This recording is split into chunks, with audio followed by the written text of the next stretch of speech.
for joining us. And we are beginning a new series here in the middle of July regarding John Newton. It's a 24-chapter series, so that's going to take us all the way up to pretty much where summer ends, October 4th, almost Columbus Day. And when we close out the year, Lord willing, we're going to be looking to study and learn more about Charles Spurgeon. We have so far seen and learned about D.L. Moody, William Carey, George Whitefield, Hudson Taylor, R.G. Letourneau, George Mueller, George Truett, and William Gordon. So that's 3, 4, 5, 6, 7, 8, and Matthew Simpson. That's 9 that we've studied so far. And by January 9th, we'll have 11 different stories of great Christians and their entire lifetime encapsulated, and you pretty much will be almost an expert on it. So, without further ado then today, let's take a look at our stories and open that up for John Newton from Moody Bible Institute.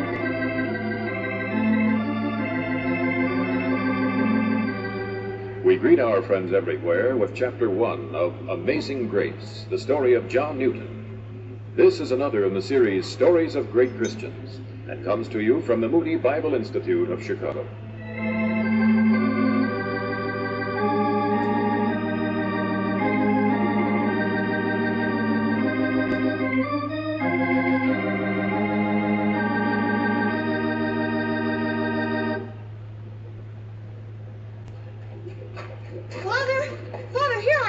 Quickly, boy. Get in the house. What's the matter, Father? Is Mother worse? No questions now. In the house with you. Your mother's asking to see you. Yes, Father. Oh, Doctor, we were just coming in. I found my son. Yes. Well, I don't think that will be necessary now. Doctor. What does it mean, Father? I'll have the cart sent round. Father, what is he talking about? It's your mother, John. She's died.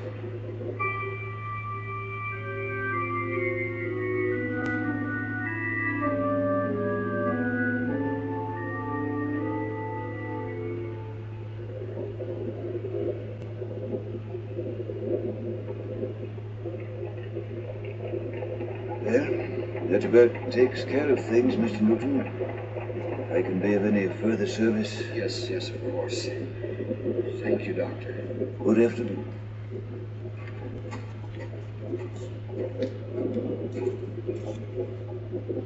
Father? Yes, John? Is that what dying is like? They just carry you away like that?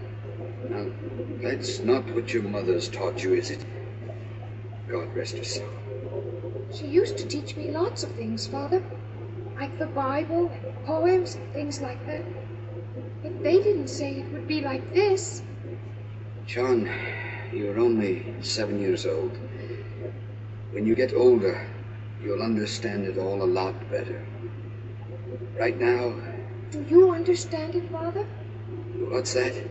I said, do you understand it? If everything Mother told us about God and death and things is right, why are you so sad?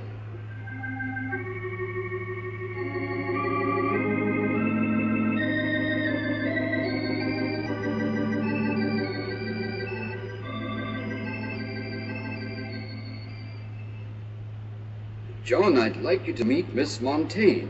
Hello, Johnny. Your father's told me much about you. Pleased to meet you, Mom. Miss Montaigne is to be your new mother, John. I want you to show her all the love and respect you showed your real mother. I hope you like me, Johnny. I know I'll like you from what the father's told me. Are you going to live here with us and everything? Would you like that? It's an idea that takes a little getting used to, eh, John? But now, don't fret. I know you two will hit it off just fine. You know, I have to have somebody to look after you while I'm away on my ship. You do know that, don't you, John? Yes, sir. Your father's long voyages could be pretty lonesome for you, Johnny.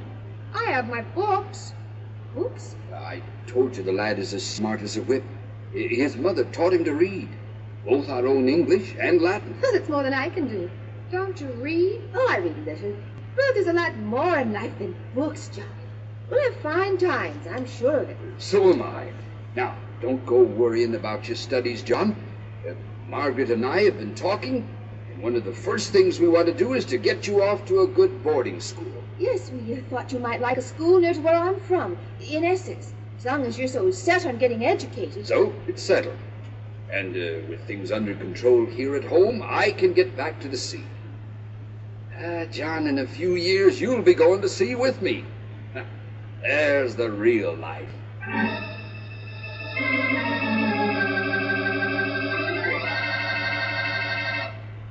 Well, Newton, what is the matter? These are principles you should have learned by now. Been here almost a year. I know, sir, but somehow you make me forget them. I make you forget them. I am your teacher, Master Newton. I make you remember them. Yes, sir. And when I meet with little success, this comes quickly to my aid. Now, Master Newton, may we hear you recite the 7 times table? 7 times 1 is 7. 7 times 2 is 14. 7 times 3 is 21. 7 times 4 is 28. 7 times 5 is I can't remember. You make me forget them. Oh! Now, Master Newton, suppose we begin at the beginning again and see if we can recite the 7 times table all the way through.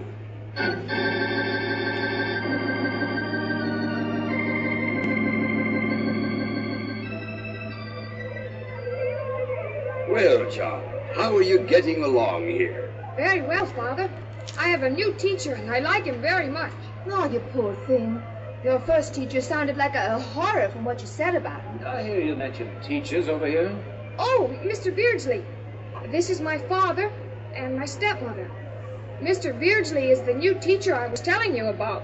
My ears didn't deceive me. I am the horror. Oh, we didn't mean you. We were speaking of John's first teacher here at the school, sir. He has had nothing but good to report of you, sir. Well, we all have our various approaches to the education of our children, Mr. Newton. There are those who think my approach is wrong. Well, you certainly seem to be accomplishing more with John. Frankly, I don't know whether John should hear this or not. But I feel that here is a very fine young mind. He's encouraged. He seems able to far exceed any of his fellows in accomplishment. My first wife, John's mother, rest her soul, had spent a great deal of time with the lad when he was younger, teaching him to read, having him memorize things. She was always interested in his getting an education.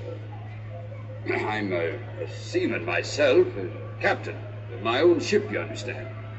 Your mother has instilled in you a great love, Master Newton, the love of knowledge. I hope, even after you leave here, that you'll continue to learn. I'll try, sir. Try. You're one of the few lads I've ever seen who could learn without much effort. You know, this boy of yours is reading Tully and Virgil in the original Latin, and he isn't even 10 years old.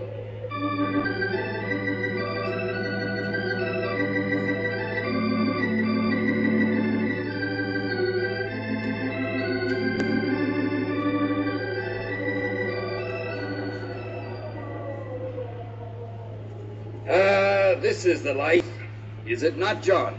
It's far more vigorous than I'd even imagined, Father. Vigorous, eh? I suppose it would seem that to you, stuffed into that boarding school for 2 long years.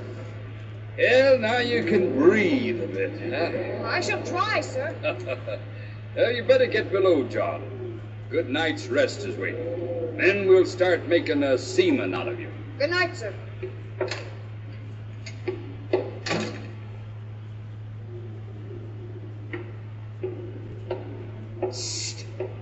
there. Young Newton. Is someone there? Over here. Come here, Maud.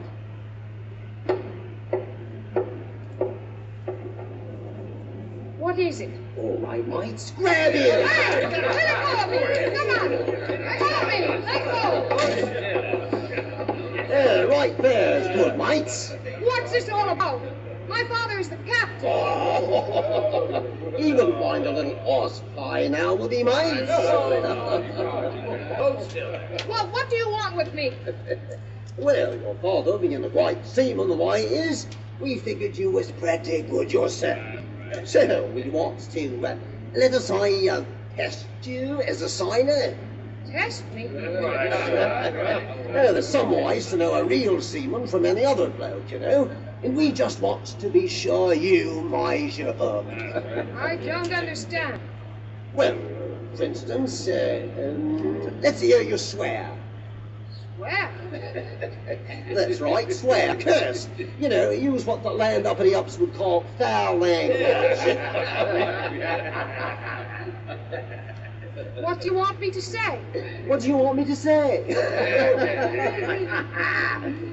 Seems to me a real seaman wouldn't need to ask a question like that, no? Well, All right.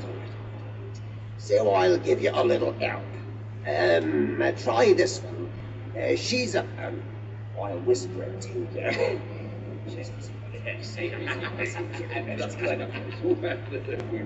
There. How about all of that? Think you can remember it all? Look at the galleries, Tom. What did you tell him, Barney? You want to repeat it, Newton? I can't. All right. I'll tell you what I told him. You remember that little time some of us had back on shore just before we shipped out? I don't remember it, Barney. Maybe you'd like to tell me. Evening, Captain. I didn't hear you come in. This will be the last time you waylay my son for this kind of thing. Things you men talk about is not fit for the ears of an 11-year-old. I hope I make myself clear. Come on, John.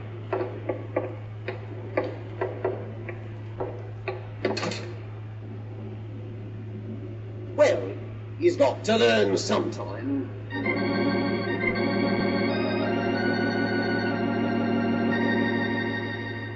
As the years passed, John learned more of life at the sea, but less of how to master himself.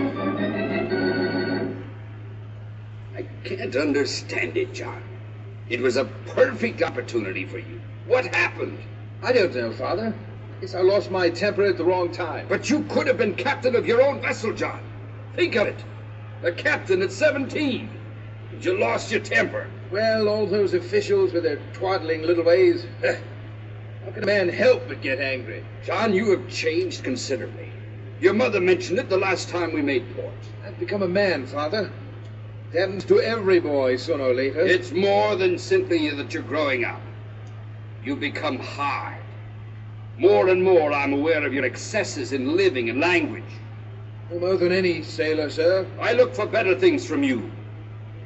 I'm close to retiring from the sea, you know. Father, I admit to engaging in certain excesses, as you call them, which might have shocked me at one time. But you know as well as I do that a man must keep pace with his mates if he's to be with them at all. I do not find looseness necessary. You are the captain. As captain, you have authority over me while on board your ship.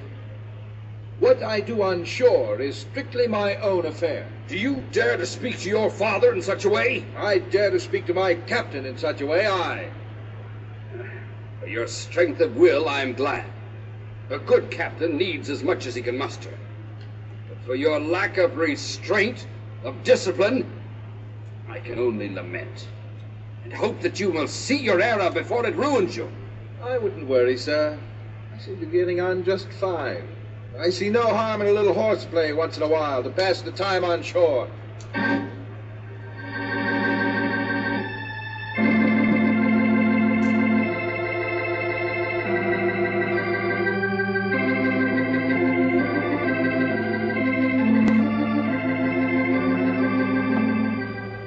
And so we conclude Chapter 1 of Amazing Grace, the story of John Newton. This is another in the series Stories of Great Christians, and comes to you from the radio studios of the Moody Bible Institute of Chicago.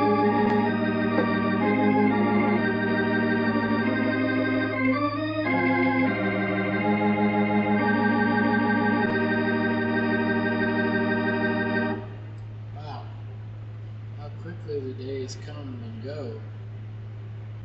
How quickly innocence fades from a young child losing his mother, much like I did. I was a young boy, didn't understand it, but was pretty well acquainted with death before age 10, as almost all my relatives were taken. It's sad that in society, even then to now, culture wants to harden you from good teaching, the good ways of God, into becoming, I'm a grown-up, I'm independent, I'm stubborn, I'm a man. Isn't that awful? So we learn to smoke, we learn to drink, we learn to cuss, we learn to be around wild women, and we neglect at a young age, without proper guidance, church guardianship, the things that make us pure, holy, and of good character, really fair justice, good repute, character, a responsible person. We don't learn those things in culture, from good morals. No, we don't. We learn them in the Word of God, the eternal Word of God.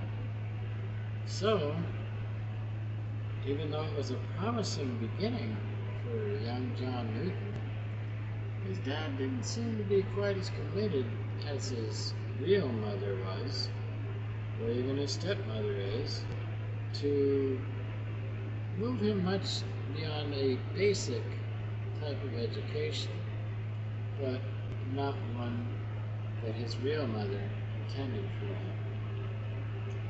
That said, thank you for joining us for today's session, and tune in tomorrow so you get to see Chapter 2, The Life of John Newton. 24 chapters, so we got a long way to go, all the way to October. Till then, though, it's a rough start for those that are not used to, I guess, getting their sea legs and perhaps tossing their cookies. Tune in, though. Stay with us. Stay the course. Join us. Tune in daily. We're going to get good word and good music and something good to give a testimony of grace to God. Till next time, adios and adios.